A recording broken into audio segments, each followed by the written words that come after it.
First feature of the 99 with the Pivot Group. We're here at the NFLPA in Washington, D.C., catching up with my boy Brandon Coleman, former wide receiver of the New Orleans Saints. We're going to catch up, talk a little bit about his career, what he has in store for us in the near future. Here we go. The 99 is a docuseries featuring prominent figures in the world of sports and entertainment who, like roughly 99% of us, were not drafted, but ironically have a highly relatable story of failures, successes, and overall perseverance. In this episode, we catch up with Brandon Coleman, formerly of the New Orleans Saints, at the NFLPA headquarters in downtown D.C. to get an exclusive tour of the facility and discuss his more common path to and through the NFL. As a gift, we gain insight into the rarely advertised average professional sports career and Brandon's entrepreneurial plans for business and brand development.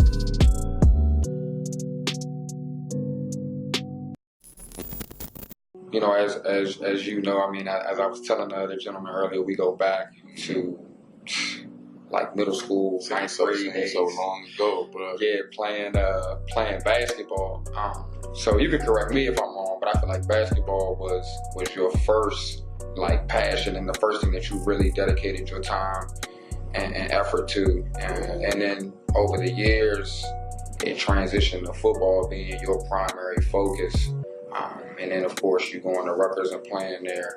How did that come about like that? To an extent, I think basketball and football have both equally been something that I was just able just to naturally showcase my talent. And over the years, basketball for me was just based off my stature. I was just able, but I think for me it was difficult because I was out of position, realistically. You know what I'm saying? Yeah, it's easy to say that now. It's easy to say that now. The game has changed. You say that now. But back then, I can't blame yourself for nobody. You I don't blame myself. You know what I'm saying? I had a great time, playing the role that I played.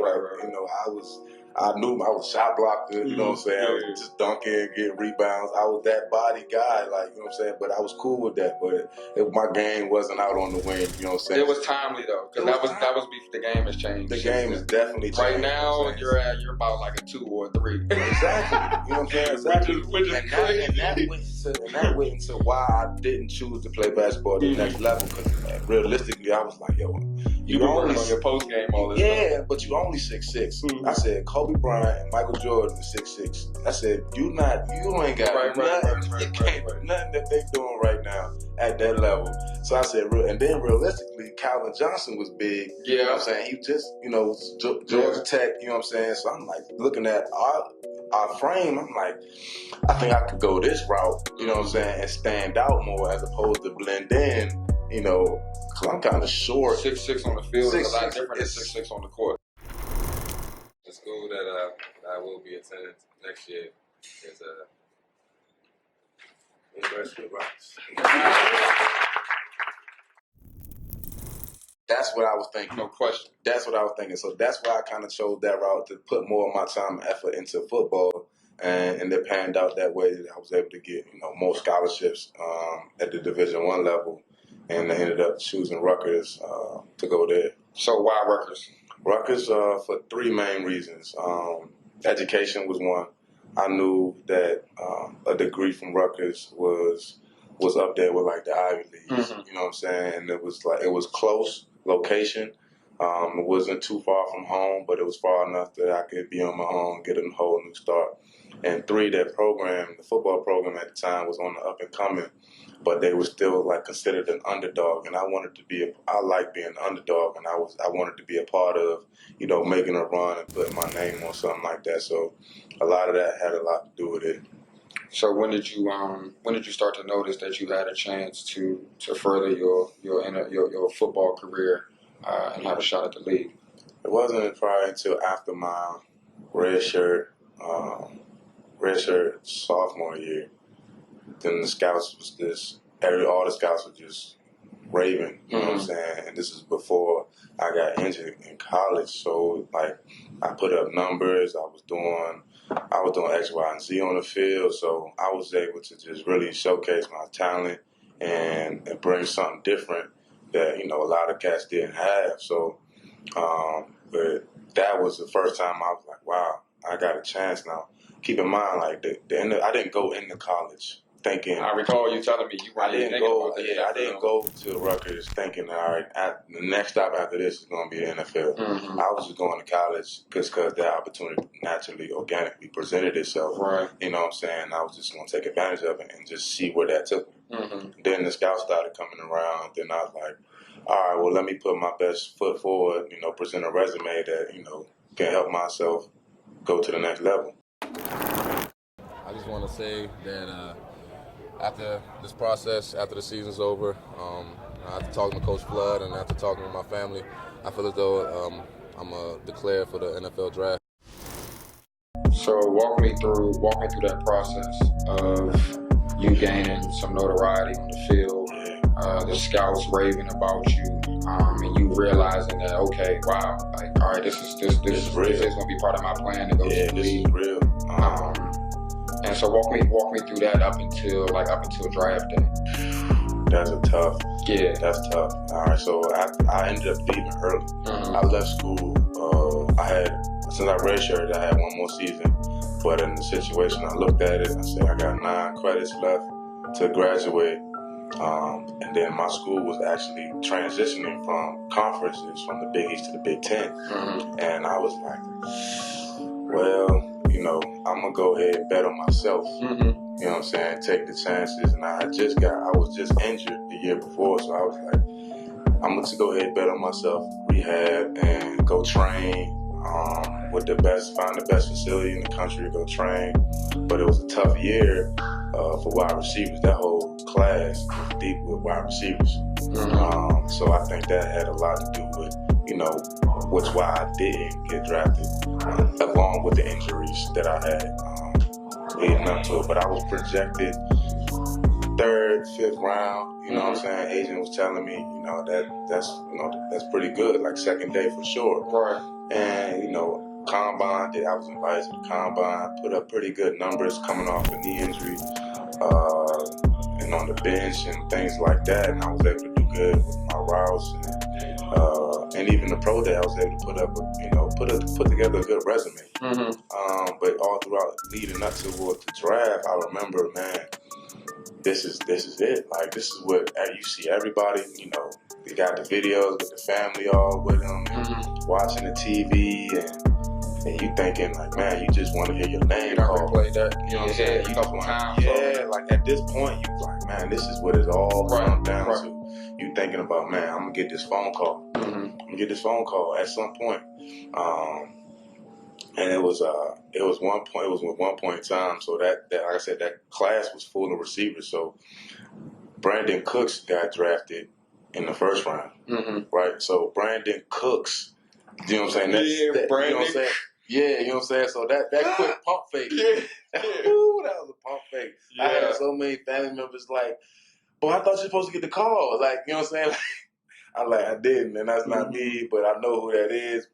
So he ended up going to the Saints. You know what I'm saying? So, but that was before I even knew I was going to go that route. Right.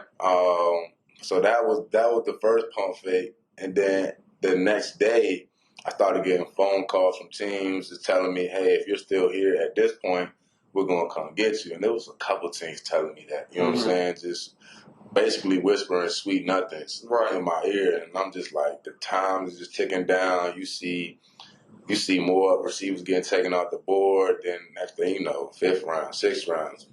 Now it's the 7th round. Now I'm just like, dang. I done fell all the way down. What was going through your head during that time? I'm sure every pick felt all the emotions just felt like, man, like it was either, I know I'm better than this guy, or just like, dang, they just passed me up again. Like especially if one of the teams called my phone before and said we're gonna take me, and then they did, and they still don't take you. Yeah, I was like, this business so shady. You know what I'm saying? I'm just sitting at home. Then next thing you know, it was over with. They didn't pick the last pick, and I said, man, you ain't get drafted. Did you feel like you made a mistake? Did you have regrets? No, it wasn't a mistake. I never felt like it was a mistake. I just felt like I let everybody down. I felt like I let myself down. I felt like I let my school down, my family down. Like I felt like, because I felt like I was supposed to be that guy, especially, you know. It's bigger than just you. It was bigger than just dream me. come true. Yeah, like it was bigger than just me. Like it was for my high school. It was for my college. It was for everybody in the area to say that, yeah, we know him. He got drafted. Right. It was that perception. You know what I'm saying? Like, so for me, I just felt a big weight on my shoulders, and I just felt like I just let everybody down. And that weighed on me. I was in tears. You know what I'm saying? Just because I just like, man, like, now what? And to answer that question, I didn't know that the next process was going to happen that fast. Instantly. So I remember you telling me how. I mean, it's just like you don't even get a chance to grieve or dwell. Right. I mean, it's none of that. It's good and bad, because at the same time, it's just like, I mean, that's what we've been taught all our athletic lives. Next play. Right. So how was that with the different teams calling you? You having to make a quick decision on where you wanted to go? All these teams calling me now. I'm like, where was y'all 30 minutes ago? Where was y'all earlier in the day? Like now, all of a sudden, y'all got all this interest in me. Now y'all, you know, making deals and offers behind the table, trying to get. I'm like, yo. Where was all this attention? But now, like looking at it now, it's like, yo, I was still not being able to get, you know, nobody needed to get, you know, draft me, but they was able to get me for the low. Right. You know what I'm saying? From a business perspective, they know what I'm capable of, but they was like, yo, he's an under the radar cat, but we know what he's capable of. We can get him for the low. You know what I'm saying? Get him in the program, and then we'll turn him into something. So that's how they're looking at it. So all these things calling me. Now I'm gotta go back and forth with my agent talking about, man, you know, what are my options? You know, what looks like the best scenario for me? You know what I'm saying? What's gonna be the best scenario for me to have a chance to actually compete and make the 53-man roster at this point? Narrowed it down. Ended up choosing the Saints because for a few reasons. They had a great relationship with a great standing with other undrafted free agents in the past. Like, they have a history of signing and developing those undrafted free agents into be something that can, you know, develop. Yeah, you know what I'm saying? So Sean Payton and Drew Brees have a system that works, and they was able to make it work for a lot of people. You know, you just go down the list, and I saw that as an opportunity. I saw Marcus Colston was somebody who I looked up to, and I respected his game, especially on the field and off the field. I just heard nothing but great things about him, so I immediately thought as a mentor that I was just going to latch to. Like, as soon as I got there, I was going to try to pick his brain on everything and try to just learn as much as I could in the time that I could. And then also just like being in the South, I was like, it's an opportunity to go down south. They got the dome. I never played in the dome. I was like, now I get to choose. I'm like, it's not that bad. So it's like, you know what? I'm gonna just go ahead and see, and just bet on that. You know what I'm saying? And it ended up panning out. So talk about, because a lot of folks from the outside looking in, they don't understand or don't see the difference between trying to prove yourself as an undrafted guy trying to make the roster versus a guy that's drafted with potentially guaranteed contracts. So how elaborate on that. That's a different mindset. But what I think prepared me for that was in being in college. I was redshirted, like I mentioned earlier. So that was my first major humbling experience in sports, I would say, being redshirted. Because once again, I was kind of like whether it was a 5-star recruit, big time recruit coming into college, and now you get redshirted. Now that means you just can't play. But to keep in mind, I had three roommates who were true freshmen. So they were like they were traveling and doing all that stuff. I was the only one left behind in the dorms. Like, all right, fellas, good luck. Yeah, like I'm dabbing. I'll be here when y'all get back. I'll be here when y'all get back. I'm watching the game on TV, like, and I was just like, man, this is trash. Like, I'm starting doubting myself, but I didn't know that was going to prepare me for the next level. You know what I'm saying? Going through what that meant mentally and going through that type of adversity. And I was able to tap into those feelings and remember that, and I was able to help me get through that process. So that mentality is way different because you so hungry to prove yourself. You know what I'm saying? Because you felt like you got disrespected, you felt like you got slighted. You know what I'm saying? But one of the things that I remember Sean Payton said when we got there, everybody in the meeting room, he said, at this point, it doesn't matter how you got here. It doesn't matter how you got here. If you were the first round draft pick or you got here, from invitation through mini camp or you was undrafted free agent, it doesn't matter how you got here. We just trying to find who can help us win. At that point, I was like, all right, all bets is off. Everybody got a clean slate. You know what I'm saying? So just go out there and let your work speak for itself. What are some of the key things that you focused on once you realize, okay, even playing field, now let's get it, I got to prove myself? What are some of the things that you had to do to stand out? Man, you had to do everything, especially as a rookie undrafted free agent. Like they making you do all the dirty work. You know what I'm saying? Like all the look team, so it's times that I had to play scout team defense, to get an offensive look just because they was short on numbers and stuff like that. You know what I'm saying? But you have to have that willingness to do it. Like you can't think you're just because like you got to put your ego to the side. You got to really, humble yourself and just be ready to work. You can't say no to anything. You know what I'm saying? Because they need to see your dedication. They need to see that you're committed. You know what I'm saying? Like that it doesn't affect you. Everybody you play with that chip on your shoulder. Mine was just heightened a little bit more, just because that was just my attitude, my mindset. Like I'm not trying to waste this opportunity. I look at it as my foot is in the door. I might not have got drafted, but my foot is in the door. A lot of people don't even get this opportunity, so I'm not going to complain about it. I'm just play the cards that I was dealt. So how did that reality, like those first few weeks and those first few months, how did that reality align with your expectations of the NFL, like versus what you expected prior to getting going? Now your feet are in the door. You're living it. You're experiencing it. How did that align with what you expected? Well, thankfully, I've had a few other guys, in my class from college get drafted before me. Guys go to the league and, they come back and tell you a little bit what to expect and things like that. So I kind of had a little advantage from that point, but not so much. But I was able just to process it as like, man, listen, I got to go in there with the mindset every day that you don't know when's your last day going to be. You know what I'm saying? Like, you got to go in there every day like this could be your last day. And especially in training camp, because cats going in there left and right, the turnover ratio is ridiculous. And it can be so stressful, but you have to like. So guys get cut by the day in training camp. Yeah, that's crazy. Yeah, they have a set period. Like, you know what I'm saying? Like, all right, after these few days, you got to be down at this number. You know what I'm saying? Let's say you start at like 90 guys. After this day, you got to be down to 75. So they got to go. They got to go. You know what I'm saying? So right. You know what I'm saying? You got to go at this point. So those days were stressful.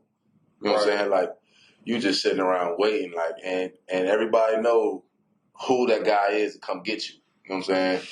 Everybody know, like, you avoid him. Don't come this way, bro. Nah, bro. Stay over there. Yeah, bro. Don't even come around here. Right. Don't even come around this side of the locker room. You know what I'm saying? Like, if you see somebody come in the locker room, that's obviously in front of the whole mob. The whole mob. You know what I'm saying? Guy come up to you. Everybody, all these chairs is full with lockers, right? Guy come up to you in your locker. Hey, coach wants to see you upstairs.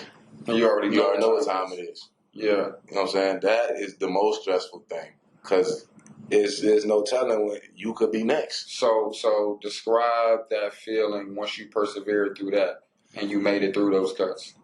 It's not even like it's a relief, but at the same time, it's just like, all right, now more work, new work begins. That too, but at the same time, you're still not safe. Mm-hmm. Just because you made it through training camp, that was probably one of the biggest misconceptions that I had. Like, okay, all right, so say you make it to on the 53. That doesn't mean that you're good for the whole year. Mm-hmm. Just because you made the 53 out of training camp. You can get cut after week 2 still. Mm-hmm. You know what I'm saying? Or you can get traded that fast. You know what I'm saying? Like, it's a lot that can go on. So it's like you really just can't let your guard down, especially me being an undrafted free agent. Mm-hmm. You know what I'm saying? So I was on edge every, like, those last days of cuts, because of the first year, I didn't make the 53-man roster. So that last day of cut, I got called in. It was like, all right, coach want to see you. He sat me down. I was like, listen, I want you to wait this waivers out because you got to wait 24 hours. Somebody else come claim you. He said, but listen, I want you to wait it out because I got a plan. You know what I'm saying? We're going to put you on the practice squad, develop you, and you just got to trust me. Mm-hmm. So I'm like, all right. Trust you, but, right? But, you know what I'm saying? My trust ain't all the way there with what I've been dealing with. Right, you know what I'm saying? But at the same time, like, I've seen, like, over the summer, I was able to see, like, how they could, you know what I'm saying, utilize me. Mm-hmm. You know what I'm saying? I saw that, like, it was a good opportunity for me, especially with Drew Brees and Marcus Colston there. I was like, there's still a lot I can learn from them. Mm-hmm. You know what I'm saying? I can still pick their brain on a lot. So I'm going to just see how I go. Mm-hmm. You know what I'm saying? So I'm glad I did that because it ended up panning out for me. But it was like a lot of guys, you know, they signed about 8 to 10 guys, but a lot of guys didn't make it the whole year. You know what I'm saying? Or some guys got picked up from other teams. Mm-hmm. Or some guys, depending on injury, will get picked up. You know, like I say, a linebacker got hurt, and we had a linebacker person. He get picked up. Mm-hmm. You know what I'm saying? Now he on the 53-man roster, so it was different. But me, I stayed on that thing, on the practice squad the whole year until the last game. So during the training camp, and then once you're assigned to the practice squad, do you get paid during those times? How does that work? You get paid during training camp. Not everybody gets paid the same, but you get, you know, you're not getting your game checks. Right. You know what I'm saying? That doesn't start until the actual season starts. Mm-hmm. So everybody's getting a couple hundred every couple weeks or whatever. But, you know, practice squad check is not like what your starting running back making. You know what I'm saying? Like, the bag is different. Mm-hmm. And I was, you know, that was for me, but I wasn't even in it for the money either. Mm-hmm. But it was enough for me to live within my means. You know what I'm saying? Get a place to live and, you know, pay some bills and just chill. Mm-hmm. And that's what I was able to do for them first few months. So I was just stacking that up. Elaborate on the peer pressure that you sometimes feel when you're in those situations. Because if you're getting a 10th or a 5th or 1/20th of what, you know, your teammate is getting or the guys you're hanging out with, you can't do the same. Right. Yeah. So I was friends with pretty much all the guys on the team. So it was like, yeah, most of them got that nice check every 2 weeks, but it was like mine wasn't even big, like you said. It was so different. And like, they got a few more zeros at the end of that joint. Like, a few more commas. And I'm just like, but if you remember Kevin Hart did like a little special a few years ago. He was talking about when my bank account set up, I got a checkers in the savings. So that came out right around that same time for me. So I was like, yeah, that's real. I can relate to that because the way my bank account set up, I can't do what you do. I can't go to the club. You know what I'm saying? I can't have all these sections and put it on my card. I can't. You know what I'm saying? If that means I gotta stay home, that means I gotta stay home, bro. I'm not rolling with y'all. Right. That was, you know, it was a lot of peer pressure, but at the same time, I knew the kind of lifestyle that I was comfortable with living, so I'm not even going out like that every week anyways. Mm-hmm. You know what I'm saying? So I'm just more of a homebody. So if I do go out, it's calculated. Like, I've already saved up for that. Mm-hmm. Like, you know what I'm saying? So speaking of, and it's funny you say that because as fans and as viewers, we wouldn't think that NFL guy that you even got to save up to do something like go out. I mean, we assume that if you want to go on vacation, you want to go out, you don't need to save up. You got it. Come take the card. Yeah. But speaking of, you knowing and being friends with the guys on the team, tell me a little bit about the relationship that you were able to develop with Drew Brees, of all people. And I know that was a factor in you choosing to go to the Saints, as a receiver. So speak about, that relationship and that impact. That was huge. I'm not even gonna lie. I remember the first time I went into the locker room, and I saw his locker, across the way. I was like, oh, like that's when it started to really hit me. Like, now I'm a fan. You know what I'm saying? Like, now the fan part of me started to be like, yo, that's Drew Brees' locker. You know what I'm saying? Like, he got everything in there. Like, you know what I'm saying? Like, a whole lot of stuff. And now I'm looking at my locker room, sharing with another rookie, and we just got a helmet. You know what I'm saying? A couple loops and a couple cleats. You know what I'm saying? We already got nothing in there. But he a seasoned veteran. He got everything in his locker. And it was just like. So I remember one day when, he wasn't there yet, or he was gone for the day, and I was sitting there still waiting for the van to come pick us up, take us back to the hotel, because I ain't had no car down there yet, you know what I'm saying? So I was looking at his locker like, wow.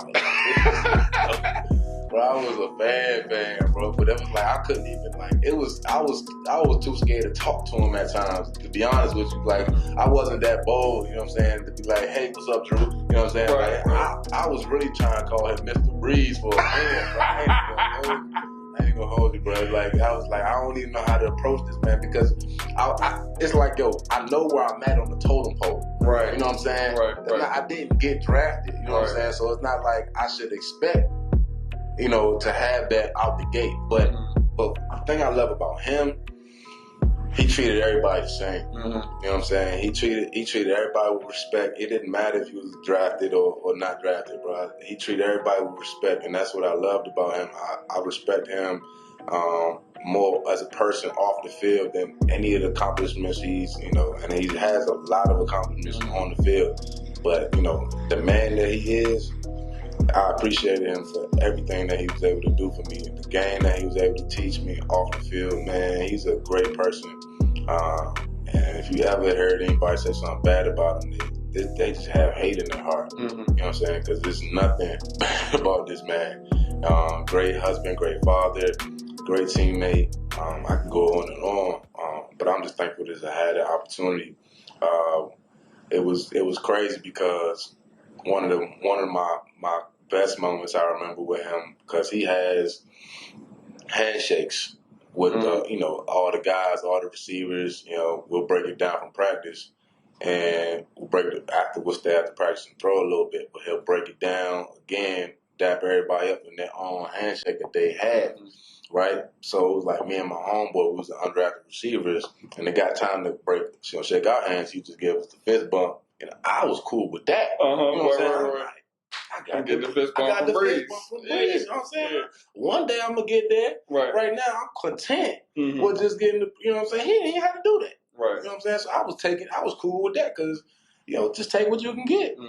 But I'll never forget that day. It was probably later in that season, probably like after week 12 or something. And he, after we broke it down, he was like, he looked at both me and the other receiver, my boy. He was like, yo, I think it's time we get a handshake. Time to get that handshake together. Yo, I wasn't ready, bro.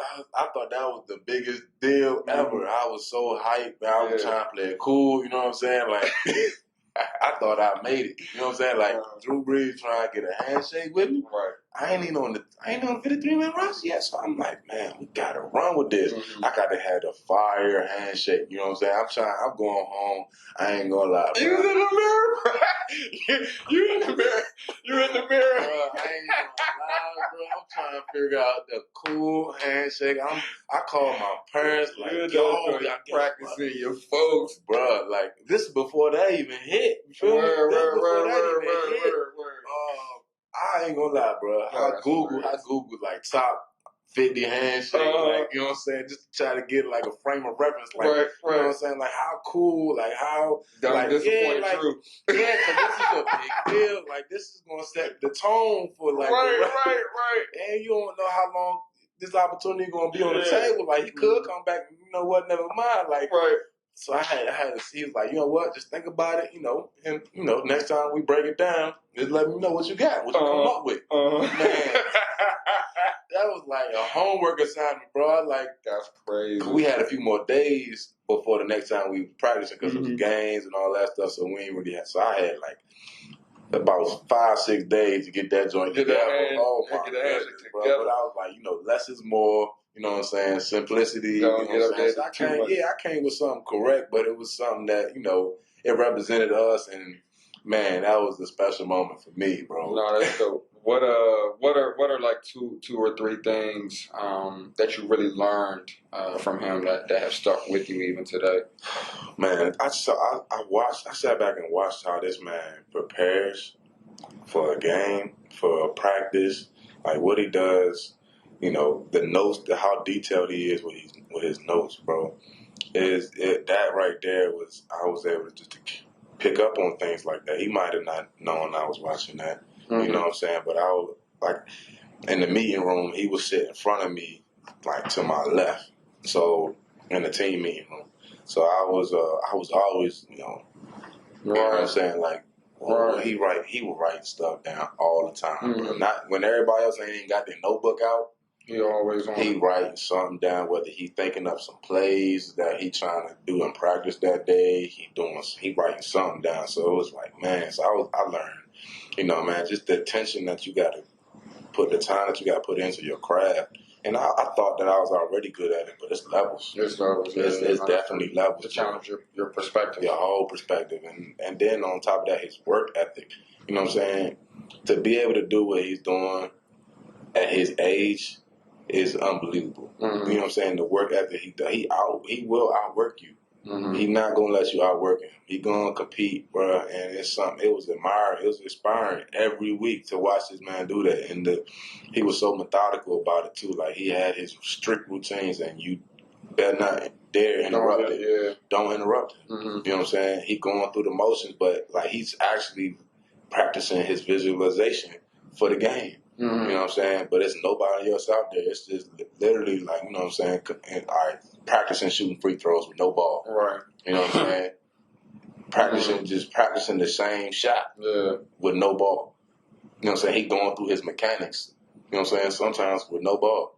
You know what I'm saying? But he pointing out his reads, you know what I'm saying? Like, all right, that's one, that's two, that's three, you know what I'm saying? But that was when you see that performance out there on the field, you've already, you've seen it. It's a work of art. It's so beautiful to see it all come together, because I know the time that he spent to actually break those records. You know what I'm saying? Like it's amazing.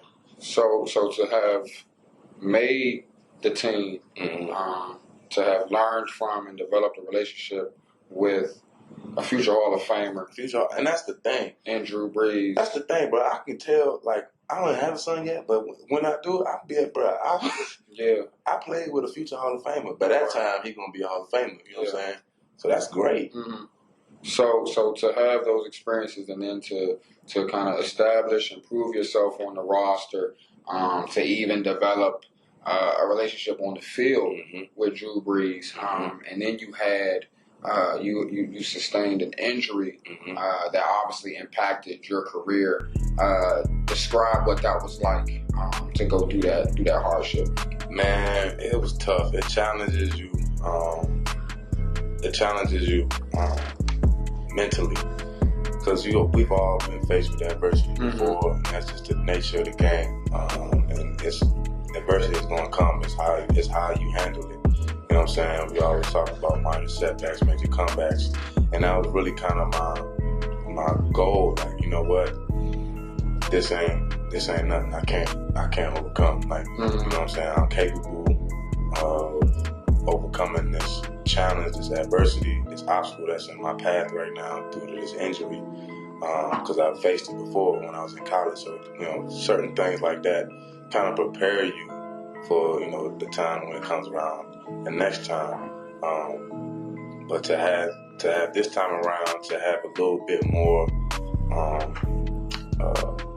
wear and tear injuries, and it was just, I had to kind of sit down and kind of, think big picture, like, you know what, I'm at an age where, you know, I got a lot going on physically with my body, but there's so much life ahead of me that, you know, I'm not going to rush back into this, you know what I'm saying, because it make things worse. You know what I'm saying? Trying to rush back and put myself at risk that, you know I'm not able to perform at the level that I'm capable of performing at. Then it was like, you know what, just take some time, get your body healthy, get your mind right. You know what I'm saying? Because injuries take a toll on you mentally more so than physically, because you're not able to do what you've been able to do for X amount of years. So that's a tough part right there. But you know, where I'm at now, I'm at a place mentally where, you know, I've overcome that obstacle, and you know, I'm excited about what's next. Tell me a little bit, because I know we talked about it before, but tell me a little bit what it was like to, you know, with how management decided to handle your injury, and just you figuring out what your current and future status would be with the team. Yeah, it was kind of tough because, you know, the teams they kind of want you back on the field. You know what I'm saying? They want you back on the field. That's real right there. And you know, a lot of guys, you see cases time and time again, guys just coming back too soon. Right. And then next thing you know, they're back out again because most of them feel like they came back too fast. You know what I'm saying? Like, we're humans at the end of the day. You know what I'm saying? Like, Right. We're not robots. Right. You know what I'm saying? You know, but the best ability is availability. You know what I'm saying? So that's one of those, you know, quotes that go around the locker room. Like, yo, if you on the field, like, then that helps your case. But if you're not on the field, then it's the next man up. And then now your window is basically just closed. You know what I'm saying? Just because, like I said, that quote, the best ability is availability. So, I mean, the way the team kind of handled things, it wasn't a fault to anybody, but it was just one of those battles. Like, yo, like, I gotta listen to my body. You know what I'm saying? I gotta listen to my body. I can't fall under the pressures of trying to rush back to be able to, you know. But in my mind, I just didn't feel confident. You know, as an athlete, if you don't have your confidence, you don't have it up here. Yeah, you're not even gonna be able to perform on Sundays or whenever it's time to lace it up. Right. So it was a point where that mental battle, like I said, like you had to be honest with yourself. You had to be vulnerable with yourself to be able to realize, like, all right, the big picture. You know, how was that battle being at home? I know you described, you know, being at home, watching them, you know, watching your teammates go on runs and win games and go deep into the playoffs. What were those days like? That was tough, man. I wouldn't even wish that on my worst enemy, because mentally, to be so involved, I was involved with the program for 4 years, and that's like a whole nother college experience. You feel me? So you're invested, right? Mentally, physically, you done put blood, sweat, and tears in, and to not be a part of, you know, what you think is going to be another magical run, it's like, dang, you know what I'm saying? You just sitting back at home by yourself, just watch, because you can't watch the game with nobody else. Right. I see the game differently and through a different lens, so I can't watch the game I can't go to the bar or nothing like that. First of all, I don't blend in. Right. You know what I'm saying? Even if I put on a hoodie and a hat, like, they'd be like, wait a second. You know what I'm saying? So I can't do that. So now I'm just watching it, but I got to watch it on mute because I can't listen to the commentators. So I'm just pacing back and forth, you know, calling out plays before they happen, trying to see the big picture, but you can't because, you know, you only see a certain angle from the TV perspective, and I'm like, this is way more stressful than being on the sideline. You know what I'm saying? So it was tough, man. I thought it was going to get better, but they just kept winning. Mm-hmm. You know what I'm saying? And it's just like, I knew this was going to happen. Mm-hmm. They were good the year before. We were good the year before, so I knew they was going to keep going on the run. Like, it wasn't the train. I heard Sean always say, the train not going to stop. The train rolling. The train not going to stop. With or without you. And I'm just like, that was the realest thing. I was like, you know what? The train didn't stop. You know what I'm saying? That boy went on another run and went deep into the playoffs. And I was just like, man, it was tough. The worst one was when Drew broke that record against the Redskins. And I knew the record was going to get broke before halftime. It was just a matter of time, you know what I'm saying? And I'm just sitting at home watching it like, damn, I'm supposed to be out there celebrating with the team. They stopped the game. They stopped the game and everything.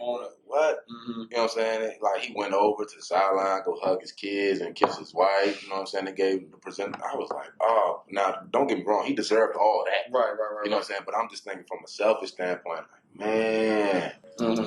So did you have any bouts with just like depression and being down on yourself? Yeah, bro, that was dark. It was a dark time, bro. Not playing. That was my first season not playing. You know what I'm saying? Not even being a part of the team. Like, it's not like I was going up to the locker room and to the facility still. Nah, it was like you just by yourself for real down here, and I was just off to the side rehabbing. You know what I'm saying? But it was outside of the facility. I wasn't even, I wasn't involved with nothing. So to be totally removed from that, like, now I'm just back into regular civilian. Like, it was uncomfortable just even going to the grocery store. You know what I'm saying? Like, or doing regular day-to-day chores. If I gotta go to the cleaners, I've been going to the same cleaners down there for a minute. You know what I'm saying? So now they start asking questions like, oh, you still down here? I thought y'all boys. Yeah, I'm like, yeah, I stay home. You know what I'm saying? Like, because most people really didn't understand my situation. You know what I'm saying? They thought that I was either on IR. They still, Saints win. My neighbors were still telling me congratulations. You know what I'm saying? They still see me. You know what I'm saying? So they think I'm still a part of the team. So it's just like, yeah, thanks.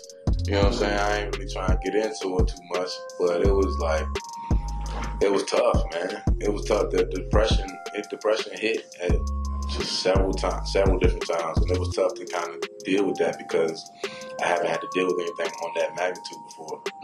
So how would you say you managed, to overcome and to just, cope and to keep going? Me, I contemplated. I just contemplated, like, man,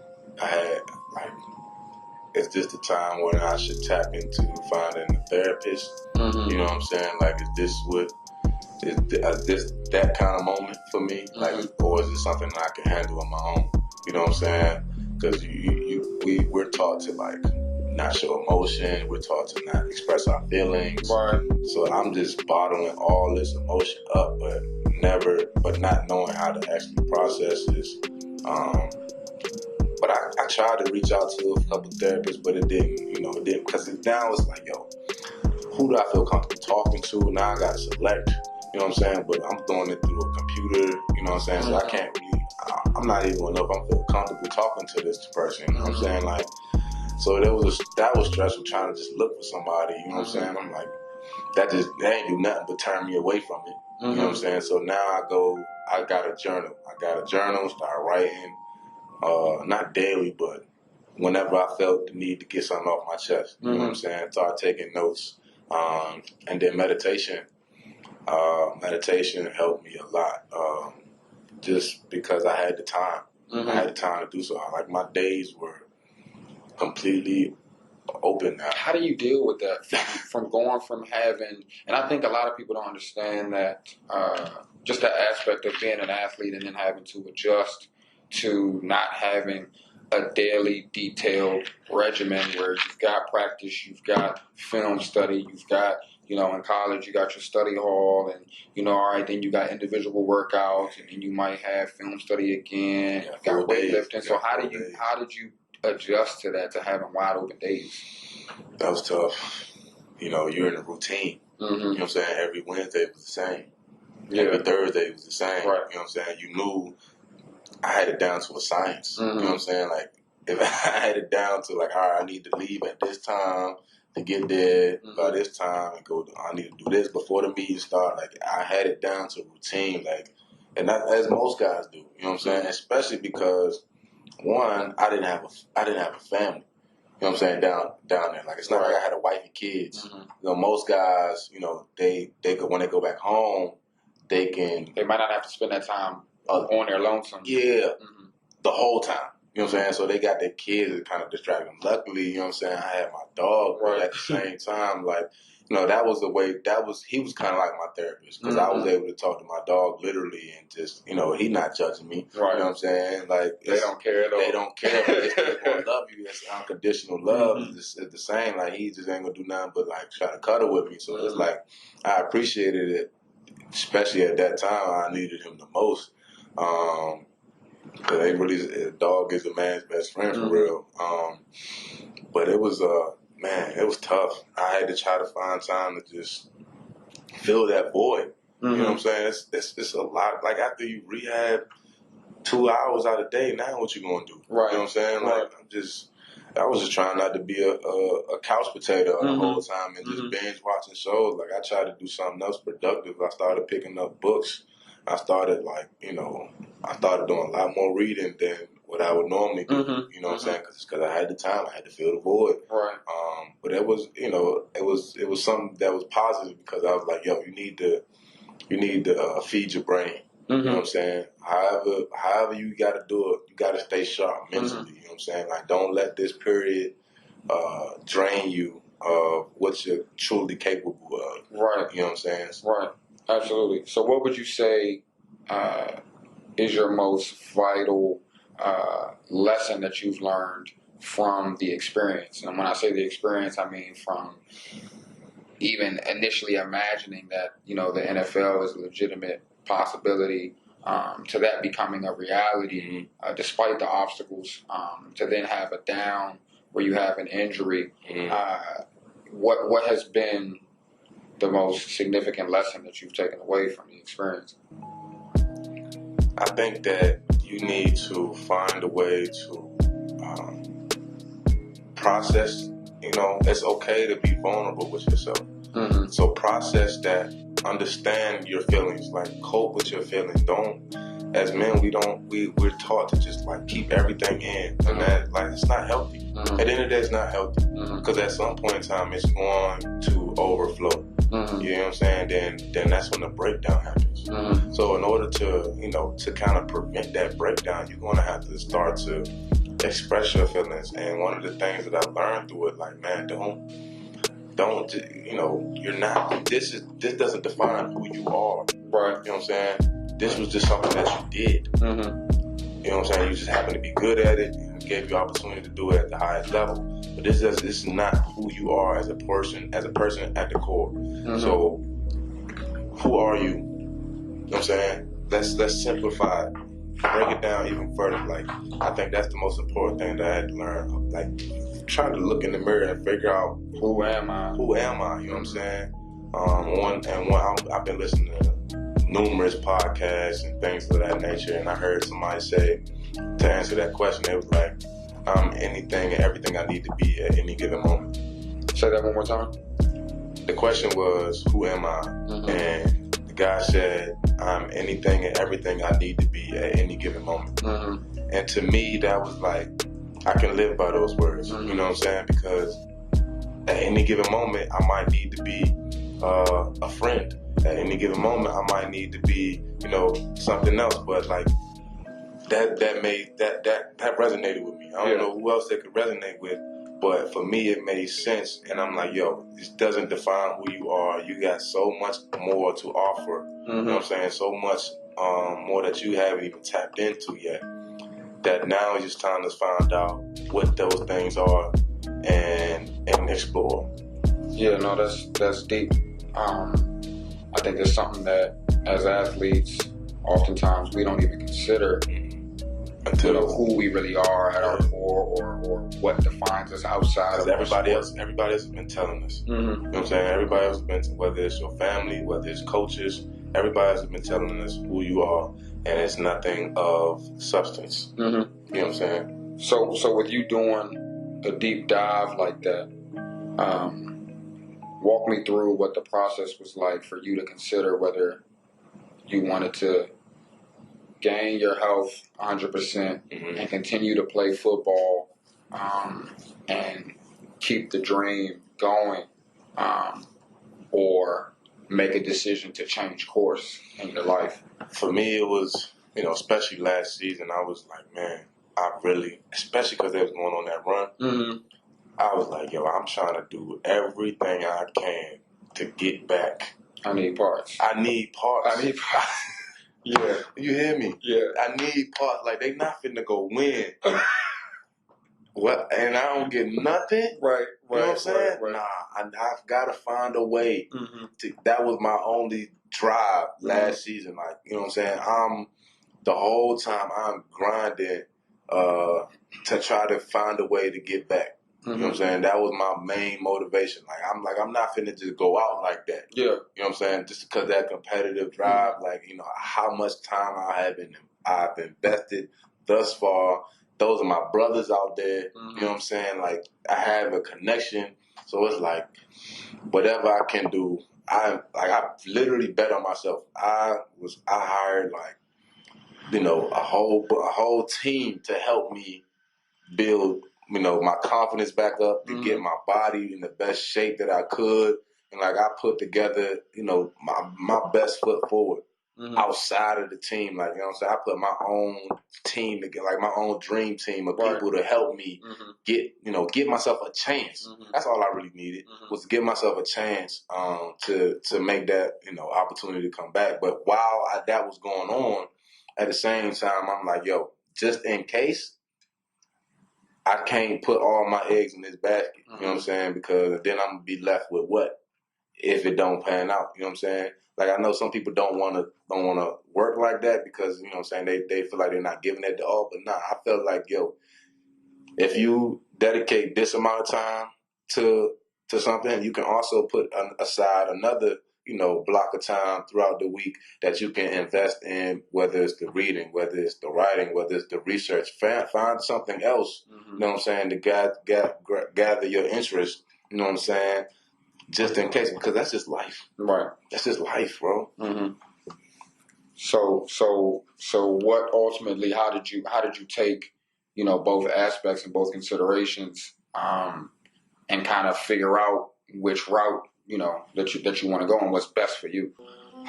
It was tough, man. It was a lot of conversations with God, a lot of prayer, because it was weighing heavy. It's something that was weighing heavy on my heart, and I felt like, it's something that, I don't have all the answers. You know what I'm saying? So for me, I had to ask, the man upstairs who has already written this plan out for me, that I don't know about it, but I'm like, yo, just give me some signs. You know what I'm saying? Just give me some signs to help guide me down this path, because this is way too much of a burden to handle by myself. You know what I'm saying? Like, I can't do this by myself. So along the way, I asked for those signs, and he was starting to lay them out for me outside the game, and I was just like, by that I mean, he started to show me my purpose, what my true purpose was outside of the game. So it was like, you know what? Even if this doesn't pan out, like, even if I don't make it back, I'm gonna be okay with that, because I know that I put my best foot forward. It's not like I didn't try. You know what I'm saying? It's not like I just was sitting back on the couch, depressed, woe was me the whole time. Like, I had that moment, you know what I'm saying, but I had to snap out of it. Right. You know what I'm saying? And for me to snap out of that and just figure out, like, you know what? Either it's gonna happen or it's not. Either it's gonna happen or it's not. So give yourself the best chance for it to happen. Bet on yourself. Invest in yourself. And that's what I did. You know what I'm saying? It didn't happen, but I wasn't like, I wasn't too beat up about it, because that's just the way it was supposed to happen. Like, that's just the way it's supposed to happen. I didn't lose any sleep about it, because I was at peace, because I put the work in. You know what I'm saying? And I didn't get the result that I wanted, but I know that I put the work in to at least give myself an opportunity.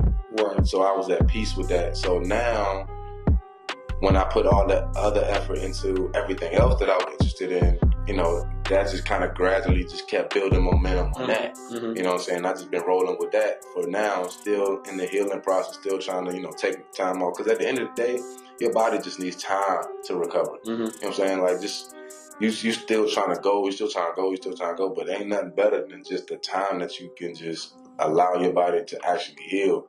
And so that's what I'm doing right now. That's the phase I'm in right now. So I'm just, you know, letting that process naturally happen. What are you pursuing now? For me personally, I have a few ventures that I'm interested in. One would be, you know, everybody talks about, you know, as an athlete, you need to build your brand. You know what I'm saying? So I had to figure out, okay, what would my brand be? What would make sense, you know, for the Brandon Coleman brand? So I'm working on that. And so right now, what I got under the way is everybody called me B. Cole. You know what I'm saying? So I played off the whole Cole World thing for as long as I could, just because J. Cole been hot for almost a decade now. You know what I'm saying? So I've been playing on that since, like, at least since college. But I can't brand Cole World because that's his thing. You know what I'm saying? So my spinoff is gonna be No Blanket. No Blanket to me means it is what it is. You know what I'm saying? So, like, whatever you're faced with, you know what I'm saying, there's no need to complain about it. You know what I'm saying? Just move on. Play the card that you was dealt. Learn how to find solutions out of the problem. You know what I'm saying? And make it work for you. Just because you felt like you was dealt a bad hand, that don't mean somebody else can't win with that hand. You know what I'm saying? So it's just No Blanket, and that's going to be my thing right now, to build my brand off that. And that's already under works. I got the whole trademark underway. Putting that together, starting to find, that's going to be like a lifestyle brand. You know what I'm saying? Push that as merchandise and things like that to have, just to have that.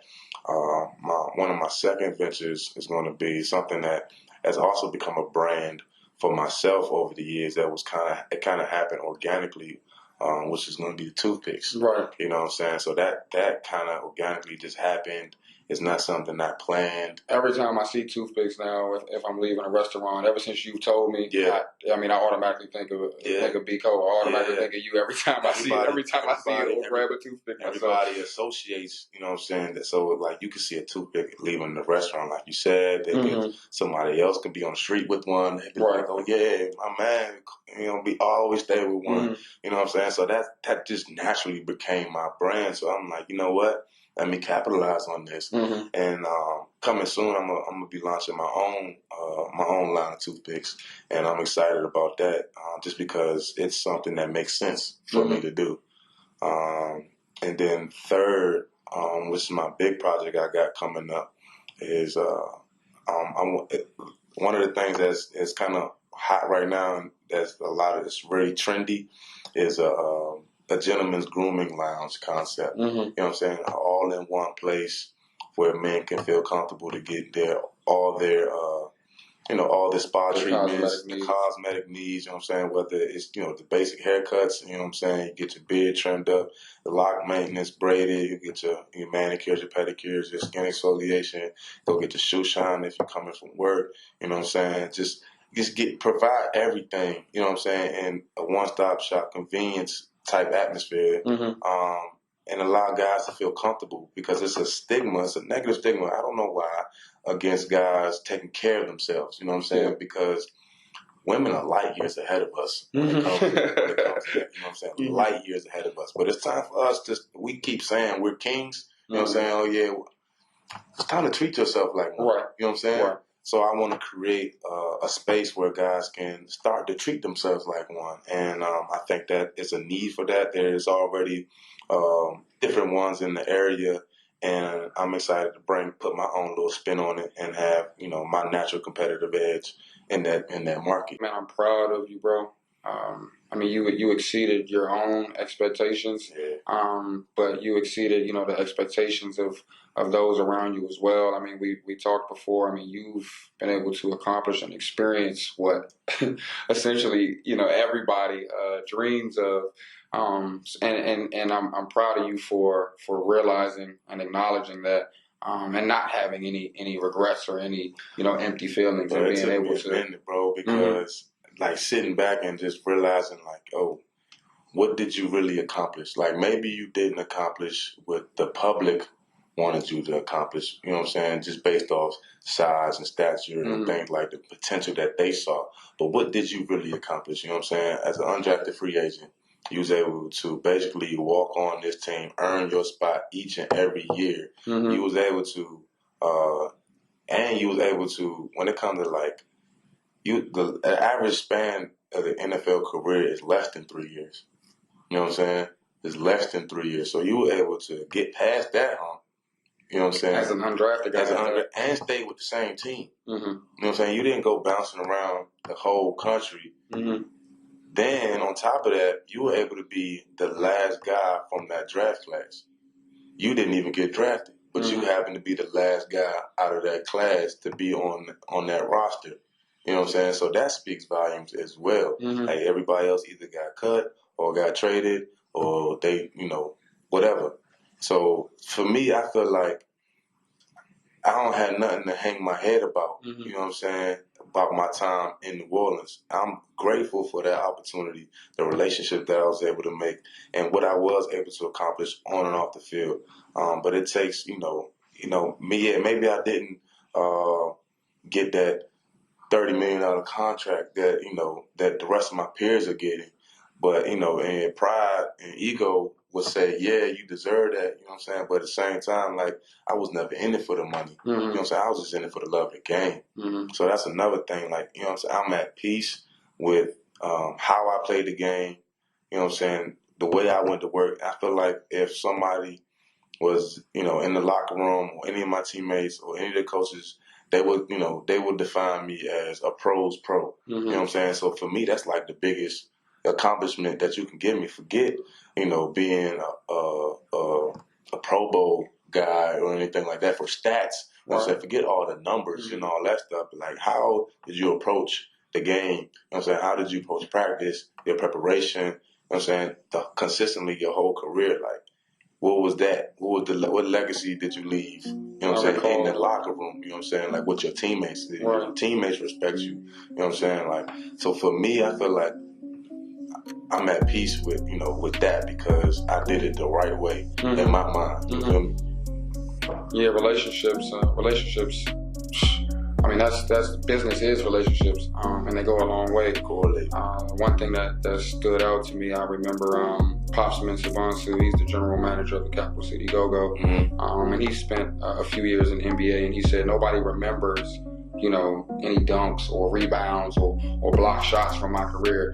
He said, what has me here today is people remembering how I treated people that couldn't do anything for me. They remember my character. They remember how did you treat the equipment people, the people that worked in the mailroom, the people that worked in the cafeteria. Right. Did you greet them with a smile? You know what I'm saying? Or was you just, to have an attitude? Yourself. Yeah, you know what I'm saying? Like, or, I mean, granted, what you were going through on a day-to-day basis, you know what I mean? Just trying to make it through every day, not knowing whether, this day was your last day. But to still have the wherewithal to be a good guy, to represent yourself well, and to treat everyone around you with respect and dignity. Yeah. It goes a long way. It goes back to how my parents, raised me, and everybody else who had a hand in, developing me to be the man who I am today. Like that just goes back to that, man. Just treat people how you want to be treated at the end of the day. Absolutely. So yeah, I wanna thank you, bro. I'm excited about what's to come in the near future with you. Yes, sir. Definitely.